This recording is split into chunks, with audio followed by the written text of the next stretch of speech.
You've spent decades accumulating clothes, believing they represent your life's journey. But look around you. That cluttered closet is a manifestation of mental chaos. Every unused garment is a decision avoided, a responsibility shirked. Decluttering isn't mere tidying, it's reclaiming order from chaos. Your environment shapes your thinking. 10 specific categories of clothing are suffocating your clarity right now. Clean your closet, and you begin to clean your mind. The choice to act is yours alone. There's something profoundly revealing about the way we cling to clothing. I've spent decades watching people, brilliant, capable people, trapped in the residue of their past selves. Look in your closet, really look. Those ill-fitting trousers aren't just fabric, they're a refusal to acknowledge who you've become.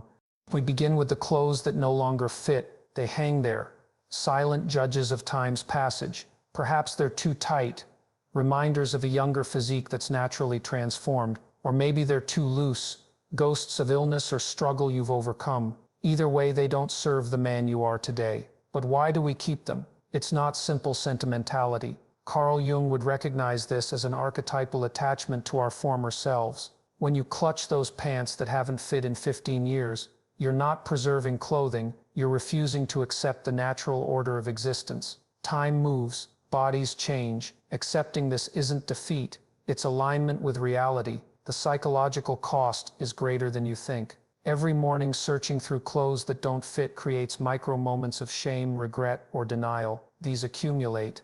They weigh on you. Your wardrobe should be a tool that serves you, not a museum of who you once were. Take everything that doesn't fit and place it in a pile. Touch each item. Ask yourself, does this serve the man I am now? If not, it goes. Not tomorrow, not when you lose those 15 pounds.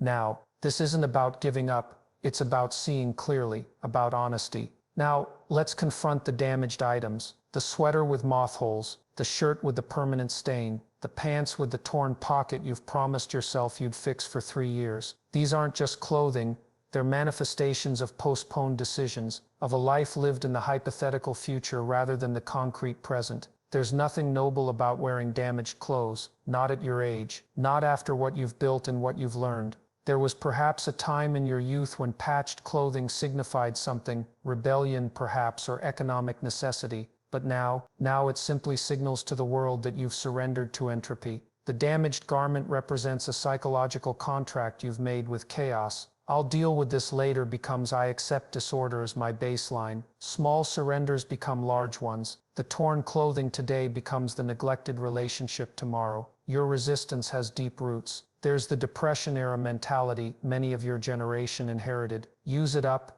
wear it out, make it do or do without. Admirable in its context. But context matters. You aren't in economic scarcity. What you're scarce in is time, in dignity, in clarity. So gather those damaged items, the ones beyond reasonable repair, not the shirt needing a button, the one with the collar frayed beyond recognition. Be ruthless in your assessment. What would you advise your son or grandson to do? Apply that standard to yourself. When you remove these two categories, the ill-fitting and the damaged, something happens. Space appears, physically in your closet, yes, but more importantly, in your mind. Decisions become easier. Mornings become simpler. You begin to see yourself as you are, not as you were or as you someday might be. This isn't about fashion, it's about integrity. Alignment between your external presentation and your internal reality. It's saying to the world, and more importantly to yourself, I am here now as I am, not apologizing for time's passage, but inhabiting it fully.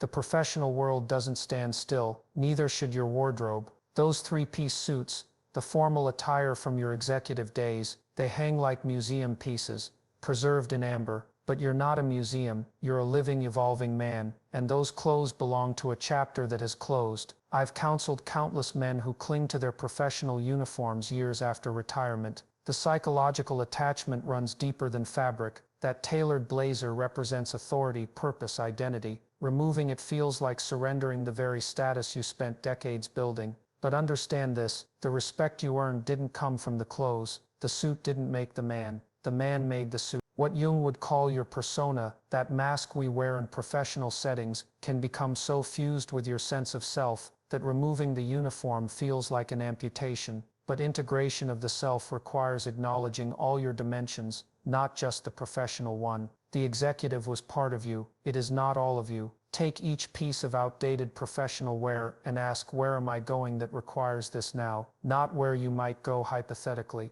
not where you once went regularly. Where are you actually going in your present life? If the answer is nowhere, then keeping it serves only one purpose: to anchor you to a past that no longer exists. This isn't about erasing history. Keep one good suit for occasions. Frame your favorite tie if it meant something, but clear the rest. Your identity now is not diminished by this act. It's clarified. You're creating space for who you are becoming, not just who you were. Now, let's address the duplicates. The 7 nearly identical blue Oxford shirts, the 4 pairs of the same beige trousers, the collection of essentially indistinguishable sweaters. This isn't prudent preparation. This is a failure of attention.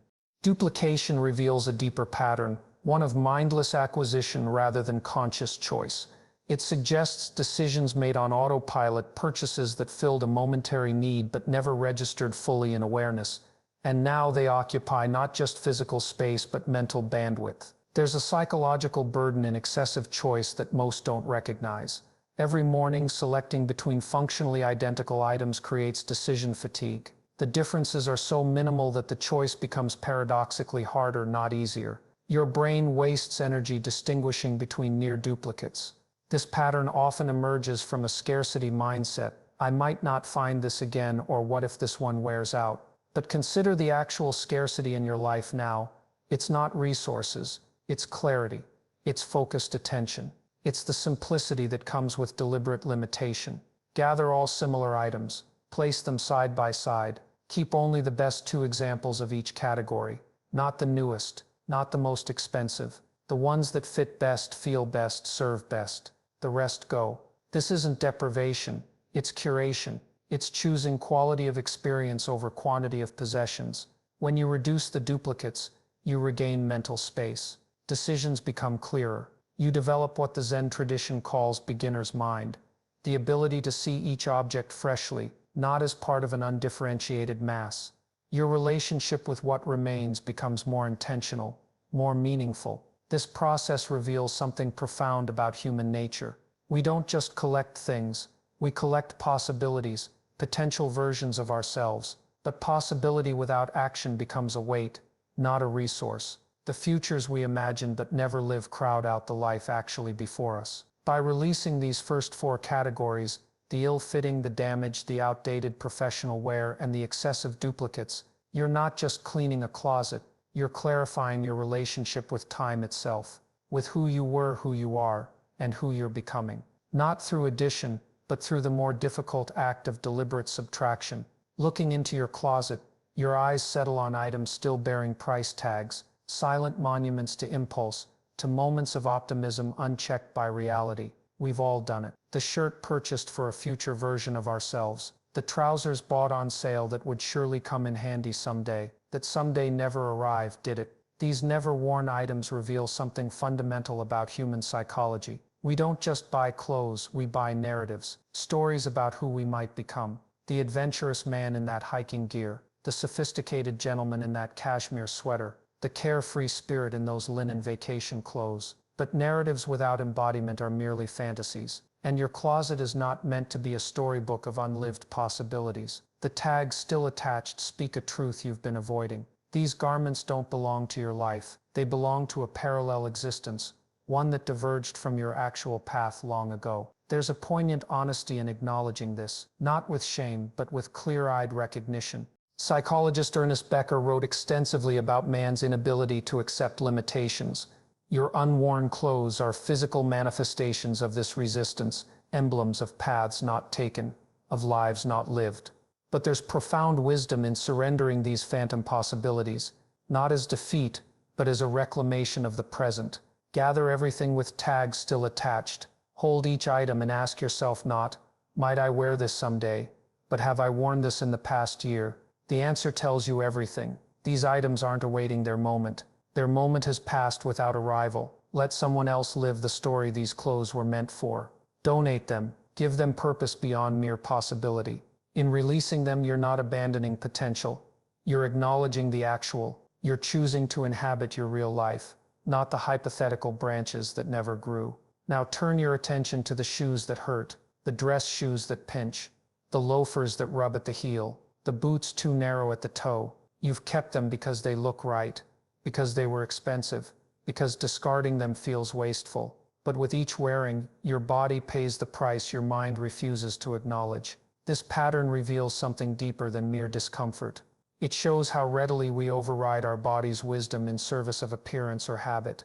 We force ourselves into containers that don't fit, then normalize the pain as necessary or inevitable. This isn't just about footwear. It's about the broader human tendency to choose suffering over adaptation, to preserve the known despite its costs. The philosopher Schopenhauer observed that health overrides all other sources of happiness, yet how quickly we compromise it for lesser concerns. Your feet, those remarkable structures that have carried you through decades, deserve better than constant compression, friction, and strain, especially now when comfort isn't merely preference but necessity. Physical discomfort creates psychological tension. Pain demands attention. It narrows focus. It diminishes capacity for joy, for presence, for engagement with others. When your feet hurt, your whole being contracts around that suffering. Is that really how you want to spend your remaining years? Take each uncomfortable pair and ask yourself, what am I gaining that justifies this cost? Not what you once gained. Status, professional appearance, conformity to some standard.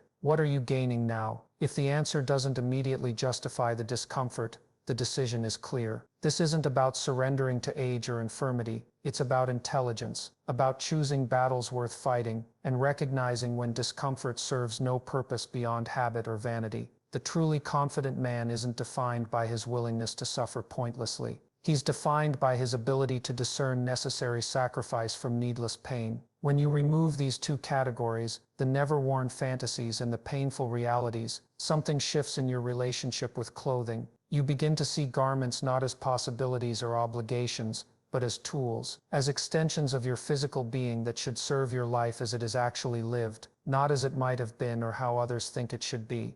This is the essence of maturity, not the accumulation of options, but the clarity to choose what truly serves. Not the preservation of pain for appearance sake, but the courage to prioritize function over form. Not the hoarding of unlived possibilities, but the embrace of the life directly before you. In every man's wardrobe lurks a section enshrined with meaning far beyond fabric and thread.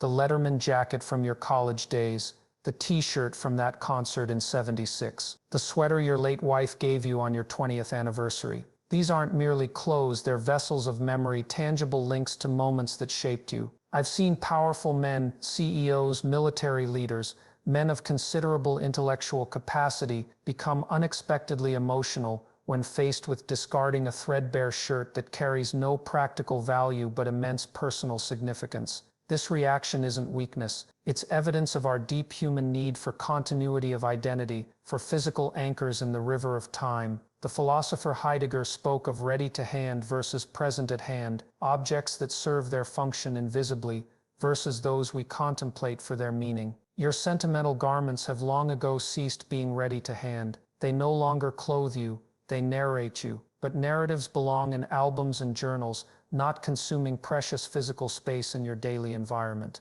This is the paradox of sentimental items. In trying to preserve connection to our past, we often create distance from our present. The memorial shrine in your closet doesn't just occupy space, it freezes a portion of your identity in amber, resisting the natural evolution of self that gives life its depth and meaning. The psychoanalyst Winnicott described transitional objects, items that help children navigate separation and change. Your sentimental clothes may function similarly, bridging past and present, providing comfort amid life's transitions. But unlike the child who eventually outgrows the security blanket, many men never release these transitional objects, remaining psychologically tethered to moments long past. Take each sentimental item and hold it. Feel its emotional weight. Then ask yourself, is the memory in the object or in me? The truth is that championship game, that concert, that relationship, they exist in your mind, your heart, your very being. The garment is merely a trigger, not the content itself. Choose one or two truly irreplaceable items. Frame them, create a proper memorial, photograph the rest, then release them. This isn't erasure, it's transformation.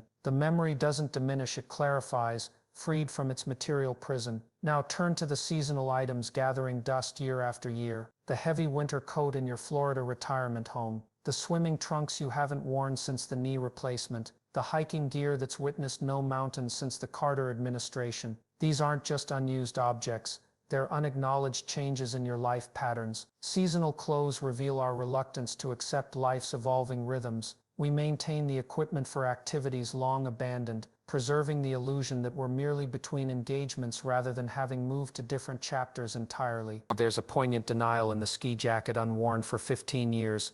I might still be that man again someday. This attachment to seasonal items reflects what psychologists call the end of history illusion, our persistent belief that while we've changed significantly in the past, we won't change much in the future. We imagine our current interests and capacities as stable endpoints rather than temporary states in continuous evolution. Examine each seasonal item honestly, not with the question, might I use this again someday, but have I used this in the past 2 years? If not, what's truly more valuable, the physical object or the space it occupies, both in your closet and in your mental inventory of possessions? This isn't surrender to limitation, it's recognition of reality. If your skiing days have passed, holding on to the equipment doesn't preserve the possibility, it preserves an increasingly painful reminder of what's no longer accessible. There's no nobility in this, there's only attachment to what was at the expense of what is. When you release both the purely sentimental items and the unused seasonal wear, something powerful happens. You begin living in the present tense. Your environment begins reflecting your actual life, not the museum of your past or the fantasy of your future. This alignment creates a subtle but profound sense of congruence, what psychologists call authentic living. This decluttering isn't mere tidiness, it's existential honesty. It's the courage to inhabit the man you are, not the man you were or the man you thought you might become. And in that honesty lies a freedom that no amount of preserved possibilities can provide. The cultural messaging around clothing and age is relentless. Dress younger to look younger. These styles keep you relevant. It's a pernicious form of denial masquerading as advice. Look in your closet. Are there items there that don't align with the dignity of your years? The graphic t-shirts perhaps, the baseball cap worn backward, the jeans designed for men 3 decades your junior. This isn't about surrendering to some grim stereotype of aging. It's about authenticity, about recognizing that true confidence comes not from chasing youth, but from embodying your actual stage of life with clarity and purpose. Carl Jung spoke of the second half of life as fundamentally different from the first, not inferior but directed toward different aims, requiring different expressions. What we're confronting here is the painful mythology of youth worship that pervades Western culture, a mythology that equates value with novelty, that positions the young man as the ideal toward which all should strive. But this is psychologically destructive. It places you in permanent competition with your own past, a competition you cannot win through imitation. Age-inappropriate clothing reveals a form of self-deception,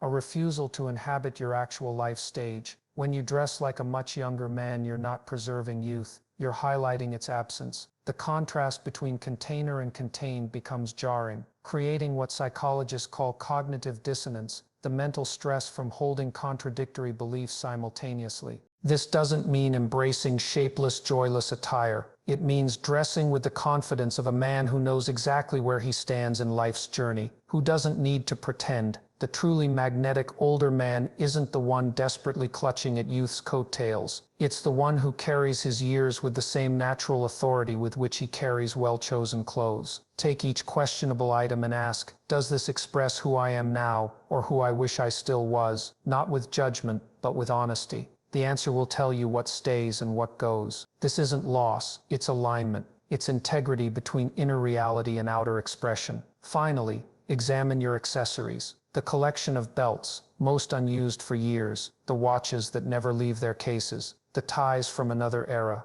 the cufflinks for shirts you no longer own. These aren't just objects. They're artifacts of identity performance that may no longer serve your authentic self. Accessories often function as what sociologists call positional goods, items valued not for utility, but for their signal of status or belonging. But at this stage of life, what are you trying to prove? To whom? The belt doesn't make the man. Neither does the watch, the tie, or the cufflink. They either serve a practical function in your current life, or they serve only vanity and habit. This attachment to accessories often stems from what the existentialists called bad faith, the denial of our freedom to choose who we become. We maintain these small totems as if external validation still determines our worth, as if we haven't earned the right to define value on our own terms. Gather all accessories, handle each one, ask yourself, when did I last use this purposefully? Does it serve my life as it exists today? Keep only what truly serves. The rest, release them. Let them find purpose elsewhere, with someone for whom they're tools, not merely symbols. When you've completed this decluttering,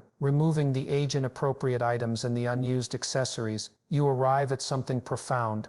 A wardrobe that reflects not who you were, not who others think you should be, but who you actually are. A collection that serves your real life, not the imagined one. This final step completes the transformation. Your closet now contains only items that fit your body, that function properly, that serve your current activities, that feel comfortable, that reflect your actual identity, and that honor the dignity of your age and experience. The physical burden lifted is significant. The psychological burden lifted is immeasurable. What remains isn't merely appropriate clothing. What remains is clarity, freedom from the weight of outdated self-definitions, release from the tyranny of preservation for its own sake. What remains is space, not just in your closet, but in your mind. Space to see yourself as you are, to accept the natural progression of life without resistance, to inhabit each day, without the burden of who you were, or the anxiety of who you're expected to be. This isn't about aesthetics, it's about truth. Your closet now tells an honest story, not of who you once were, not of who you might have been, but of who you are. And in that honesty lies the foundation for whatever meaningful chapters remain to be written in your life. Your closet is a microcosm of your mind. What you've done today isn't mere organization, it's psychological integration. By discarding what no longer serves, you've declared that reality matters more than comforting illusions, that truth supersedes convenience, that who you actually are deserves more respect than who you once were. 77. Most men live in quiet chaos, surrounded by the decaying artifacts of abandoned identities. They carry this weight into their final decades, never experiencing the clarifying power of deliberate reduction. But you've chosen differently. You've recognized that meaning emerges not from endless acquisition, but from courageous elimination, from standing firmly in the present rather than clinging desperately to the past. Ask yourself this: will you continue making space for who you're becoming, or will you retreat back into the comfortable prison of who you were? The choice, as always, is yours alone.